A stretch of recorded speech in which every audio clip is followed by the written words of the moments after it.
Agora a gente vai para a nossa entrevista do nosso estúdio aqui, porque cerca de um terço da população do mundo sofre de apneia do sono, que é um distúrbio que causa pausas na respiração, diminuindo o oxigênio e podendo gerar vários problemas de saúde. Tem aquele barulhinho do ronco, né, que não é só um incômodo de ouvir, mas é um problema que precisa ser tratado. Por isso que, para tirar as nossas dúvidas sobre esse assunto, os tipos de distúrbios e também os tratamentos, nós estamos recebendo aqui o médico do sono, Dr. Cícero Alves, que é especialista, trouxe até um negocinho aqui para explicar para a gente que é sim possível tratar, né, com conforto esse problema, que as pessoas só reclamam do ronco, mas não sabem o que essas pessoas passam, né, internamente com o seu corpo. Seja sempre bem-vindo aqui ao Fala Piauí. Obrigado, eu que agradeço o convite, Ana Paula. Como você bem falou, Ana, a apneia do sono hoje ela comete um terço da população. As estimativas mais atuais mostram que 1 a cada 4 homens adultos roncam e têm apneia do sono e 1 a cada 10 mulheres roncam e têm apneia do sono. O ronco que a gente, geralmente o parceiro escuta, ele deve ser um sinal de alarme para que as pessoas procurem atendimento médico e possam identificar o distúrbio que, como bem explicado, consiste em paradas recorrentes da respiração durante o sono e que pode causar inúmeros prejuízos à saúde. Quanto ao tipo de apneia, se a pessoa tem ou não, para identificar, porque não basta só o ronco, porque tem aquele ronco do cansaço, né? Sim. Que a pessoa teve um dia muito, foi exaustivo e vai dormir e ronca, não ronca sempre. Isso já é um alerta ou ainda não é considerado? O ronco, ele nunca é normal. A nossa via aérea, e eu tomo a liberdade de mostrar aqui aos nossos telespectadores, aqui a gente tem uma pessoa de lado e internamente aqui quando a gente vira, o ar ele deve entrar pelas fossas nasais, passar aqui por esse espaço que é chamado de faringe, a popular garganta, e aí ele faz uma curva anteriormente para frente para ir para os pulmões. O que é a apneia do sono? É uma interrupção da respiração nessa parte aqui, na faringe. Muita gente erroneamente pensa que, por exemplo, distúrbios nasais, como desvio de septo, pólipos nasais, sinusites, podem causar apneia do sono. Não, eles podem até causar ronco, mas não são substanciais a ponto de causar uma apneia do sono. Geralmente a apneia, o problema está aqui, Ana Paula, na faringe. Pode ser essa língua que está aqui, que cai na hora que o paciente deita, principalmente de barriga para cima. Essa estrutura que chama epiglote, que deve ser a porta de entrada, ela pode estar mais reclinada aqui, fechando o espaço da traqueia, ou estruturas como a amígdala palatina, as famosas amígdalas que ficam na nossa cavidade oral, ou mesmo o pálato, que é o céu da boca mais posteriorizado, encontrando mais a parte posterior da faringe e tampando esse espaço que seria para a passagem do ar. Você vê que inúmeros problemas podem causar apneia. A posição do pálato, a queda da língua, uma amígdala grande, uma alteração, uma situação mais reclinada da epiglote. E cabe ao especialista, além de constatar se o paciente tem apneia, tentar identificar naquele paciente específico onde que está o ponto de obstrução, para que você trate adequadamente aquele paciente. Ou seja, não tem uma receita de bolo que a gente trata. Qual é o melhor tratamento para a apneia? Não existe essa resposta. É uma coisa individualizada. Então aqui pode-se considerar, né, os tipos de apneia aqui, como o senhor mostrou, né? Das formas, são os tipos de apneia. Na realidade, Ana Paula e telespectadores, essa apneia é chamada de apneia obstrutiva, que corresponde a 93% dos casos de apneia. Ela é chamada de obstrutiva porque há uma obstrução na passagem do ar. O que eu mostrei aqui, fazendo referência ao pálato, à língua, à amígdala e à epiglote, são os pontos de obstrução, as causas da apneia obstrutiva. Que é o mais comum. Que é o mais comum. E aí como faz para identificar não só além do ronco, tem outros sintomas assim que percebe que tem que ser tratado? Ótima pergunta. Geralmente os pacientes que têm apneia do sono, eles cursam com outras alterações, sintomas diurnos e sintomas noturnos. O que eles podem ter durante a noite? Sobretudo, dificuldade para dormir, despertares no decorrer da noite, noctúria, que é um excesso de urina durante a noite. Se você urina mais do que 3 vezes durante a noite, isso pode ser um sintoma de apneia.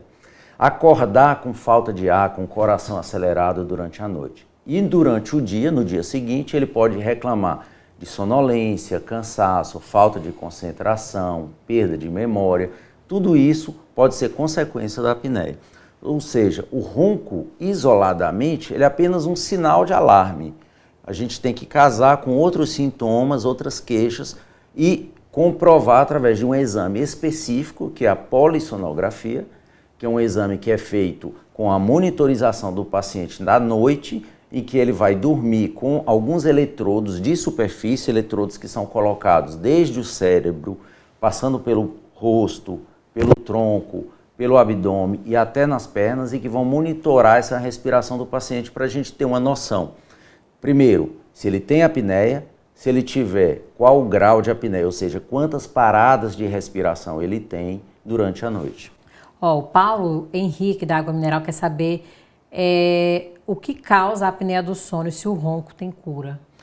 Paula, tua pergunta me leva de volta a esse modelo. Pode ser algo anatômico, ou seja, uma alteração, uma posição anatômica do palato mole, que é o céu da boca mais para trás, então ele encosta na faringe e tampa essa passagem do ar.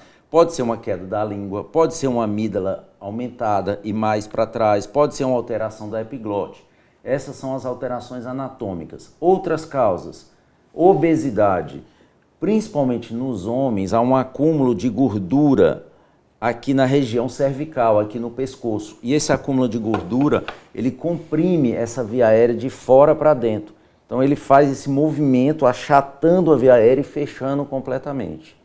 Uma terceira causa que a gente não pode nunca deixar de lembrar é a idade avançada, porque esses músculos, Ana Paula, quando a gente tem 20 anos, a gente tem uma musculatura, vamos dizer, boa. Quando a gente tem 40, mais ou menos. Quando a gente tem 60...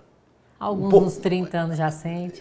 Então, o que acontece? Idade acima de 50 anos também é um fator de risco, porque todas essas estruturas são músculos.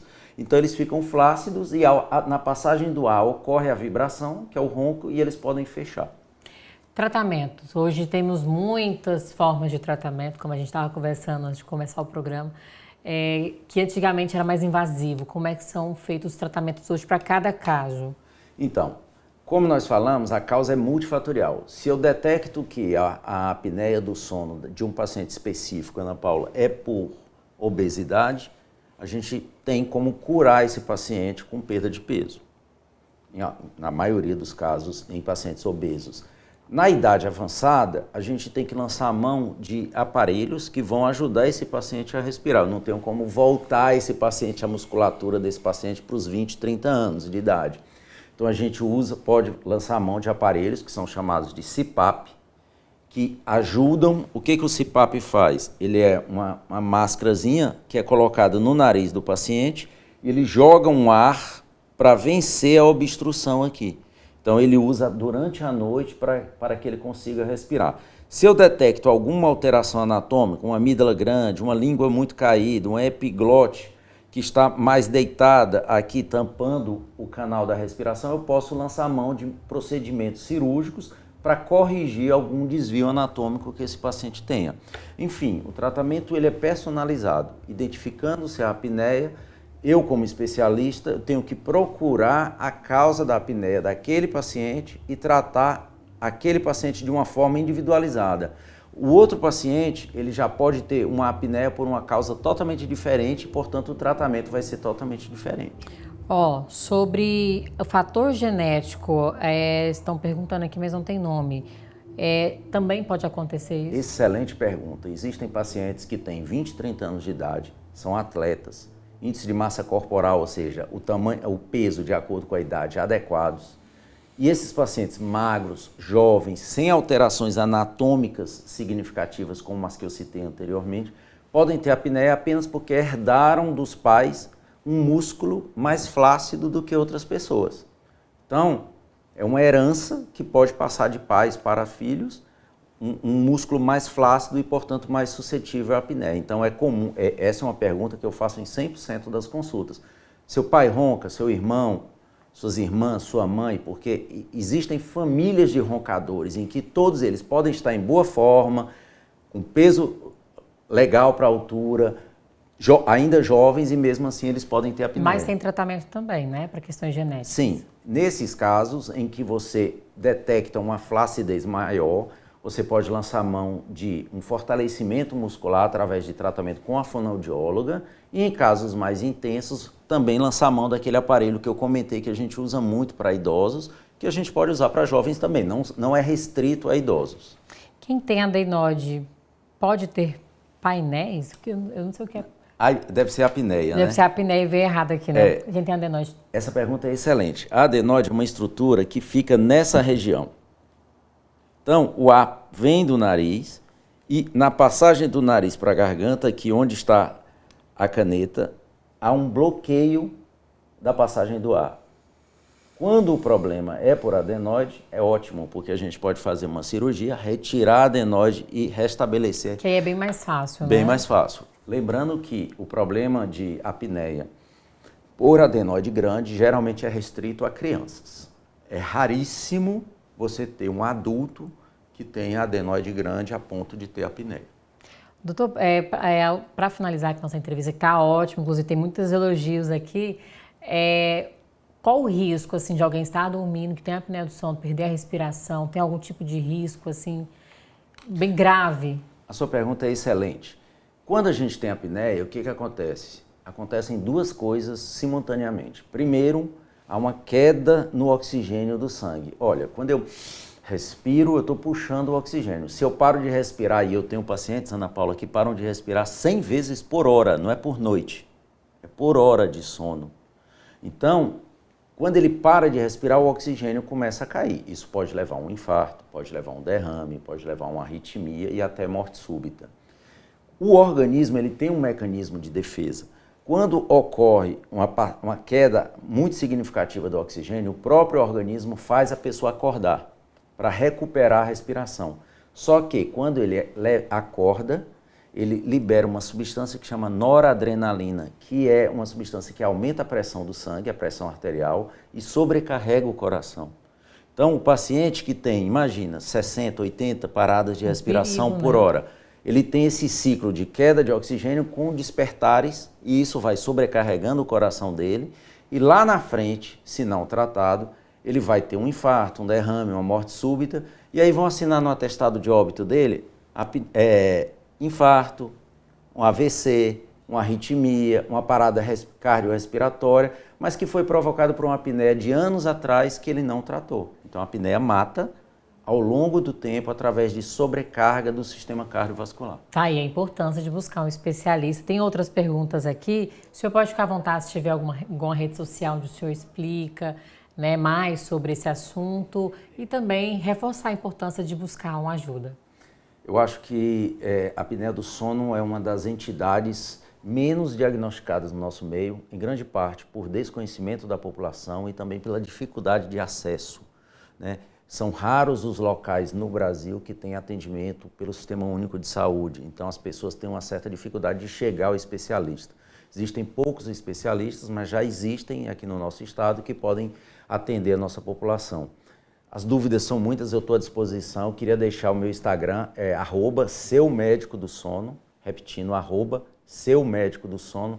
Lá a gente pode interagir e tem muito conteúdo também para que vocês esclareçam algumas dúvidas. Tá ótimo, então mais uma vez muito obrigada e seja bem-vindo. Inclusive a Iris Má está aqui dizendo que amou essa entrevista, muito esclarecedora. Então parabéns e volte mais vezes para conversar aqui com a gente.